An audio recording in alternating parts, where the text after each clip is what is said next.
Как только выпадет первый снег, а реки покроются льдом в сельской местности нашей республики, начинается празднование башкирского национального праздника, дошедшего до нас с древнейших времен – Куавы-Мехе, что в переводе на русский язык означает «праздник гусиного пера».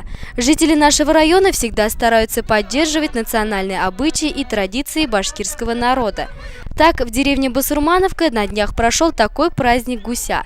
В этот день все жители деревни собрались в семье Бекташевых для того, чтобы помочь им справиться с урожаем белого пера.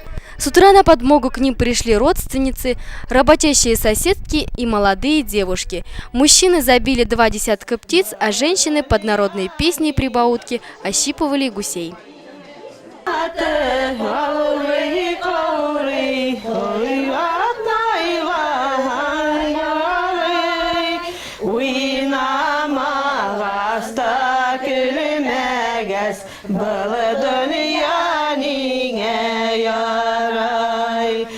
После обработки птиц женщины с коромыслами дружно направились к реке Нугуш. По традиции птиц окунают в ледяную прорубь. Шествие участников праздника в национальных костюмах сопровождалось народными песнями и плясками.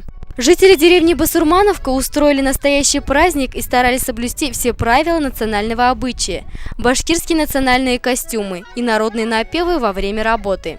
Собравшиеся также играли в различные игры, связанные с обычаем праздника гусиного пера. Деревня Басурмановка, хотя и находится далеко от реки Нугуш, но все жители стараются, и башкиры, и русские, стараются обзавестись гусями, утками.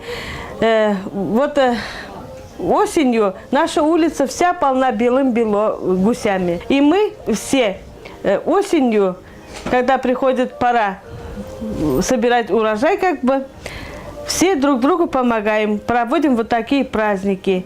Днем мы чистим, работаем, а вечерами собираемся за всем столом и пробуем мясо гусятины, утятины. Мы все стараемся вот эти праздники показать детям, школьникам, чтобы они не забывали наши обряды, наши обычаи, чтобы они как-то помнили.